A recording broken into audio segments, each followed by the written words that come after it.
Olá, tudo bem? Estamos iniciando mais um programa Hashtag Projetos. E nessa nova temporada nós estamos falando sobre projetos de vida, projetos como o esporte, empreendedorismo, filosofia, educação. Nós estamos falando aqui sobre parte de intercâmbio, conhecendo também a parte de direito, reformas trabalhistas, por exemplo. E tudo isso você encontra no nosso canal no YouTube, que é o canal, o Hashtag Projetos com Júnior Campos Prado. É canal Jogo da Velha, né? Projetos com Júnior Campos Prado. Para aqueles que querem assistir os programas que já passaram, nós temos já mais de 100 programas feitos. E hoje aqui nós vamos falar sobre 3 assuntos bastante interessantes, que é a educação do jovem, que é o contato com a melhor idade, e também sobre o Frei Galvão, com o José Antônio Cavalcante, que é o Zé Gato. Tudo bem, Zé Gato? Tudo ótimo, é um prazer estar aqui falando com você, participar do programa Hashtag Projetos. É um prazer estar falando com você que está aí em casa também, que nos possibilita a alegria de estar fazendo esse intercâmbio, não é? Perfeito. Podendo conhecer você e você conhecer um pouquinho de nós aqui. E junto com o Júnior, um grande amigo, um excelente profissional, juntos podermos aprender juntos. Enquanto passamos nossos conhecimentos, também adquirimos outros. É um prazer estar com vocês. Que ótimo, Zé Gato. É com certeza, isso que você falou é realmente. A cada programa a gente começa de um jeito, na verdade a gente é uma pessoa e termina o programa a gente já é uma outra pessoa com mais informações, mais conhecimentos. E Zé Gato, eu sei que você é um cara bastante eclético, é um professor, mas é um professor que na verdade procura estar em todas as áreas, ajudar muita gente. Você é uma pessoa que tem uma sensibilidade, né, como ser humano muito forte, e isso é o porque também nos interessou uma conversa com você. E eu queria então perguntar um pouco sobre você. Quem é você, o Zé Gato? Então, eu sou o José Antônio Cavalcante e muitas vezes nem eu me lembro que eu sou José Antônio Cavalcante, portanto ser conhecido de Zé Gato. Lembrando que é com um T só, viu? Gato, gatinho mesmo. Aí o que acontece? Por quê? Muitos Zé Gato, por que você é José Antônio Cavalcante? Meu pai nordestino, minha mãe nordestina, vieram do Nordeste para Potunduva, um distrito aqui do município de Jaú, e começou a vida cortando cana, viraram empreiteiros, tocaram turma para a roça por corte da cana, colheita do café, algodão, milho, e eu sempre juntos na roça, não é? E aí, o apelido dessa profissão, gato, empreiteiro, é gato.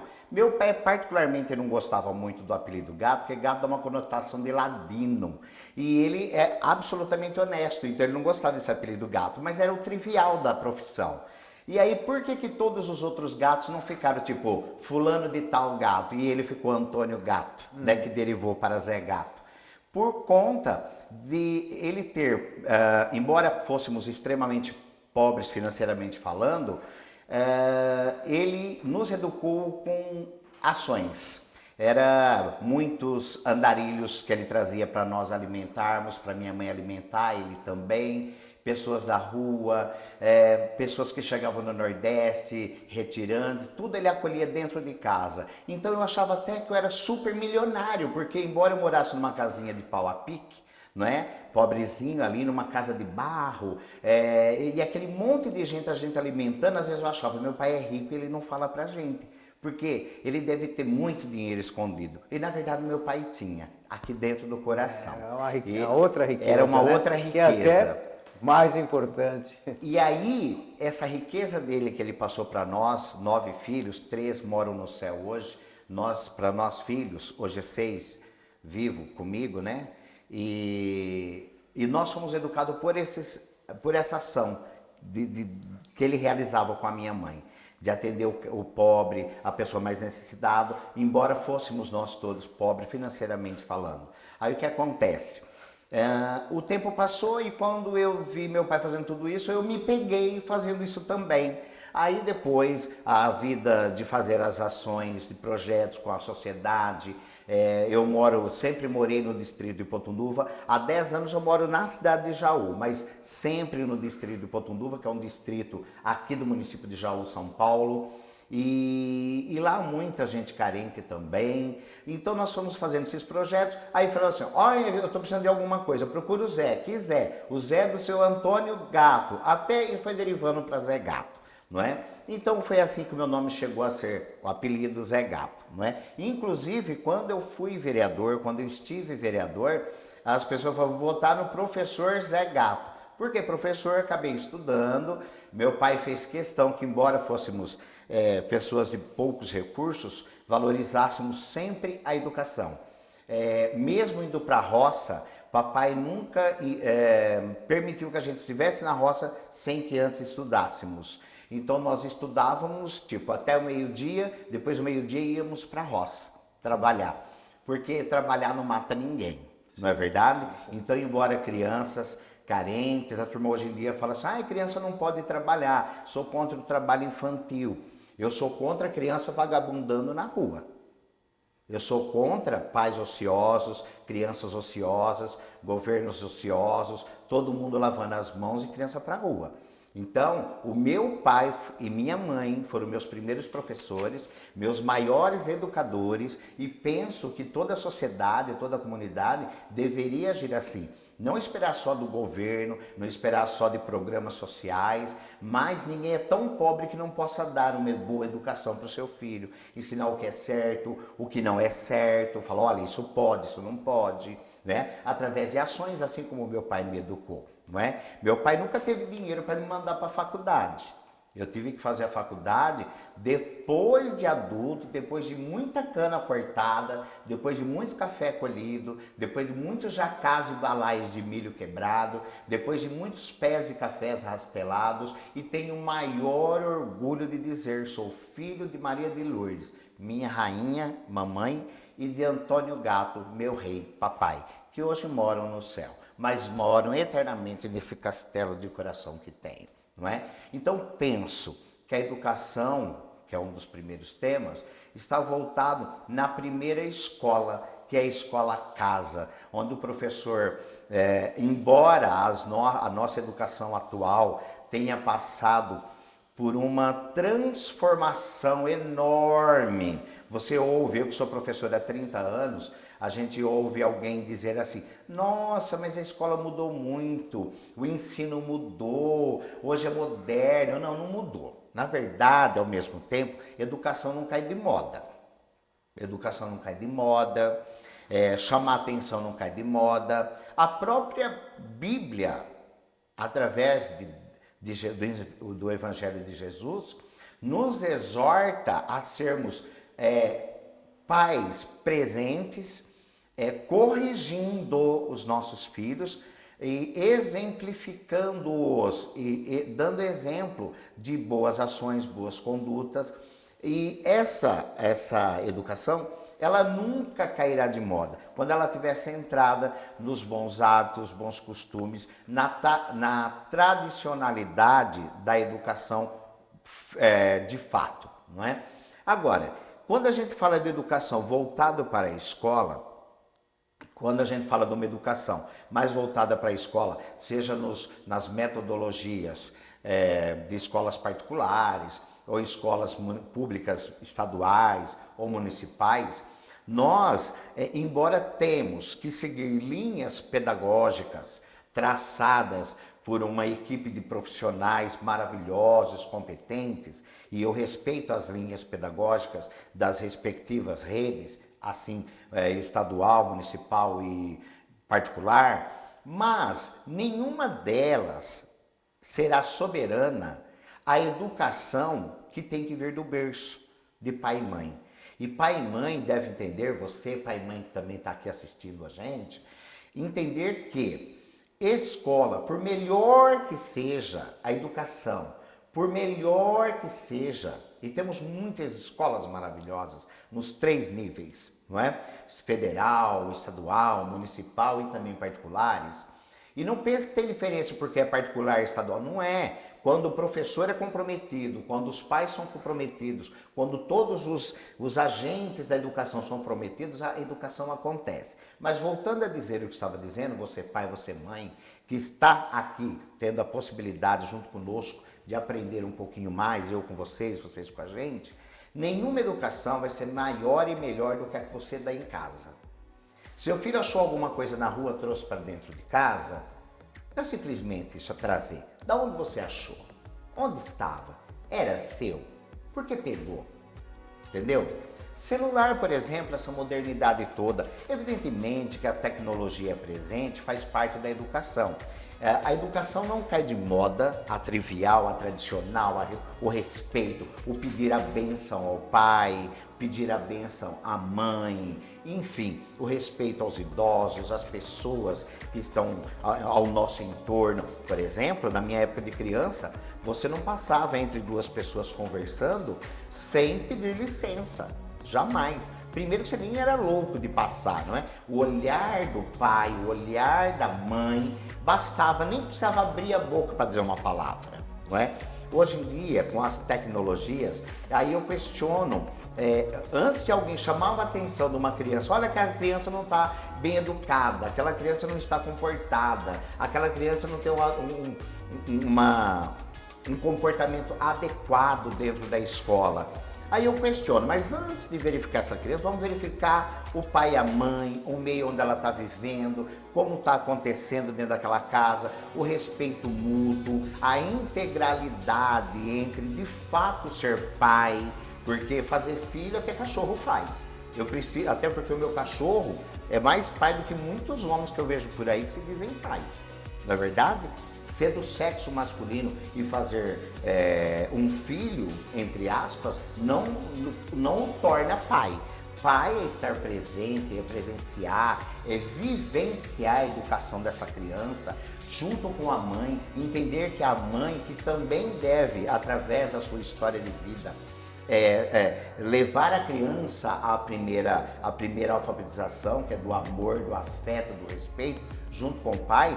Não permitir que o seu marido fale alto com ela na frente das crianças, nem escondido, chame para uma conversa em separado. Por isso que eu digo que para falar de educação de adultos, de jovens, de crianças, antes nós temos que mergulhar na primeira escola, que é a sua casa. A sua casa. Como está o professor, seu marido? Como está você, professora?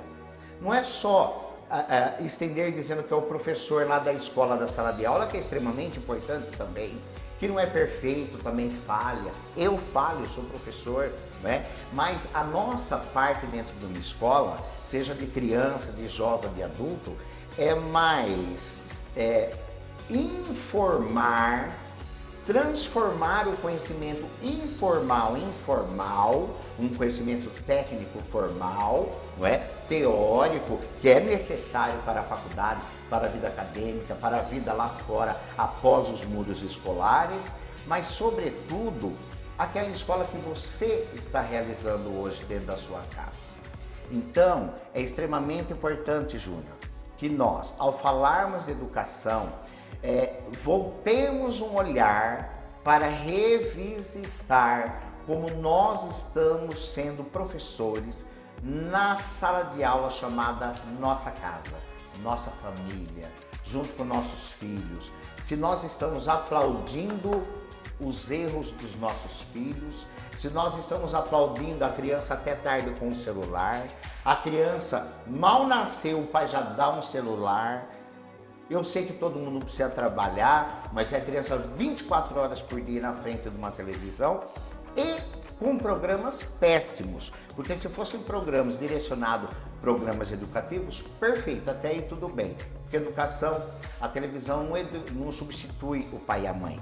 Mas visto que é inegável a necessidade do pai e a mãe trabalharem, e muitas crianças vão ter acesso a computadores, a celulares. Eu entendo que tenha que ter, por conta da modernidade e a tecnologia, não é? Porém, sempre com muito cuidado, com muito zelo, com muita atenção, Até porque criança às vezes dorme na escola de manhã porque ficou até tarde em televisão, ou então finge que está lá estudando e está lá no celular batendo papo, fora os riscos que corre com as redes sociais. Perfeitamente, Zé Gato. Eu queria falar um pouquinho também da experiência que nós tivemos, até trabalhando junto na educação municipal, com aqueles projetos, por exemplo, do Todos pela Educação, que tem muito isso que você está falando. A gente via a necessidade de nós estarmos também trazendo os pais junto às escolas, indo aonde os pais estão. Eu lembro que nós íamos em igrejas evangélicas, onde nós conversávamos com os pais da necessidade de estar observando o seu boletim, vendo as suas notas, vendo as lições, se estavam fazendo ou não. A preocupação também da continuidade da escola, né? Porque infelizmente alguns chegam no 9º ano, aí vai para o curso médio e já não tem a mesma vontade, acha que deve trabalhar, e muitos pais às vezes incentivam ao trabalho, esquecem da educação formal, que é da escola. Sim. E é o grande erro. A gente vê que você, por exemplo, é hoje, né, a pessoa que é graças ao estudo também, né? Então, e isso você demonstrou que quem proporcionou isso também e quem deu esse valor foram os seus pais. Sim. Então, isso é muito importante, de a gente estar levando também, não só aos jovens, a importância, como também aos pais, que educam no sentido de, é a maior e melhor herança que os pais podem dar, é a continuidade, né, de ter um estudo, ter uma profissão para ser alguém, para ter, tomar conta da tua vida e não ser mais um, né, dentro da sociedade que vai ser manobrado. Né? Com certeza. É o que eu digo, o que nós não podemos, por exemplo, nos governos existem muitos programas sociais. E sem regionalizar, o Brasil como um todo tem vários programas sociais. Eu não sou contra programas sociais, eu penso que são necessários. Mas antes de haver os programas sociais, penso que os responsáveis por esses programas, independente de partidos políticos, independente de esferas governamentais, devem ter um aprofundamento de conhecimento dessa família, da necessidade, porque nós não podemos promover que muitas pessoas façam da pobreza profissão. E aí, há fatos e relatos de muitas pessoas que acabam deixando de trabalhar para poder viver desses projetos, desses programas. E uma das características, dos requisitos para fazer parte desses projetos é a manutenção do filho na escola. Então, a família de baixo poder aquisitivo, que recebedoras, vou falar especificadamente desses que recebem Bolsa Família, ou então programa, enfim, esses programas sociais que existem, independente do nome dele, põe a criança na escola. Mas o que eu percebo é que muitos pais colocam e às vezes numa reunião de pais, ele não está nem muito preocupado se a criança aprendeu ou não. Ele está lá preocupado se a criança teve a presença na escola para poder garantir o recebimento, garantir o benefício.